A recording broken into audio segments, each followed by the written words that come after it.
زبور 5ویں کتاب اور اس کا 109 باب جو 31 آیات پر مشتمل ہے۔ اے خدا میرے محمود، خاموش نہ رہ، کیونکہ شریروں اور دغا بازوں نے میرے خلاف منہ کھولا ہے۔ انہوں نے جھوٹی زبان سے مجھ سے باتیں کی ہیں، انہوں نے عداوت کی باتوں سے مجھے گھیر لیا اور بے سبب مجھ سے لڑے ہیں۔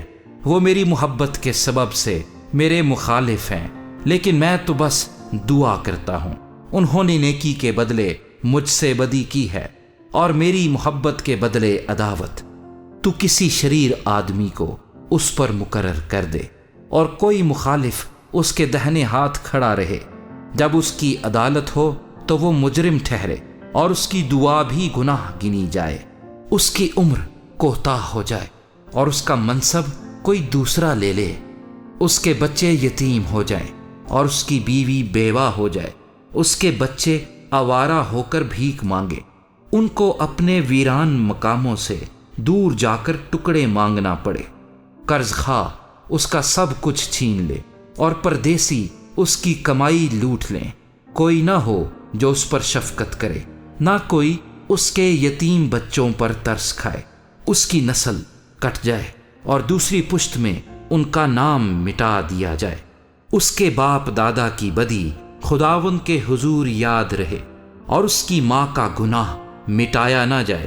وہ برابر خداوند کے سامنے رہیں تاکہ وہ زمین پر سے ان کا ذکر مٹا دے، اس لیے کہ اس نے رحم کرنا یاد نہ رکھا، پر غریب اور محتاج اور شکستہ دل کو ستایا تاکہ ان کو مار ڈالے۔ بلکہ لعنت کرنا اسے پسند تھا، سو وہی اس پر آ پڑی، اور دعا دینا اس سے مرغوب نہ تھا، سو وہ اس سے دور رہی۔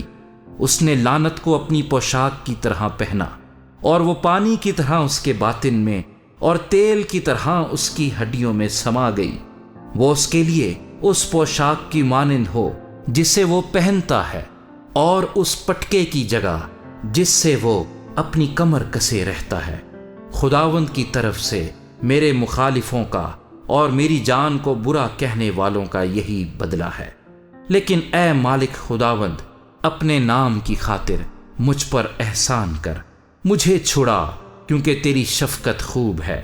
اس لیے کہ میں غریب اور محتاج ہوں اور میرا دل میرے پہلو میں زخمی ہے۔ میں ڈھلتے سائے کی طرح جاتا رہا، میں ٹڈی کی طرح اڑا دیا گیا۔ فاقہ کرتے کرتے میرے گھٹنے کمزور ہو گئے اور چکنائی کی کمی سے میرا جسم سوکھ گیا۔ میں ان کی ملامت کا نشانہ بن گیا ہوں۔ جب وہ مجھے دیکھتے ہیں تو سر ہلاتے ہیں۔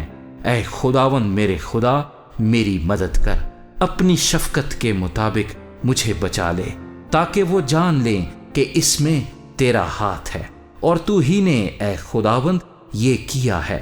وہ لعنت کرتے رہیں پر تو برکت دے، وہ جب اٹھیں گے تو شرمندہ ہوں گے پر تیرا بندہ شادمان ہوگا۔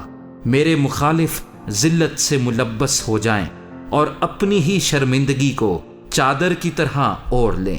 میں اپنے منہ سے خداوند کا بڑا شکر کروں گا، بلکہ بڑی بھیڑ میں اس کی حمد کروں گا، کیونکہ وہ محتاج کے دہنے ہاتھ کھڑا ہوگا، تاکہ اس کی جان پر فتویٰ دینے والوں سے اسے رہائی دے۔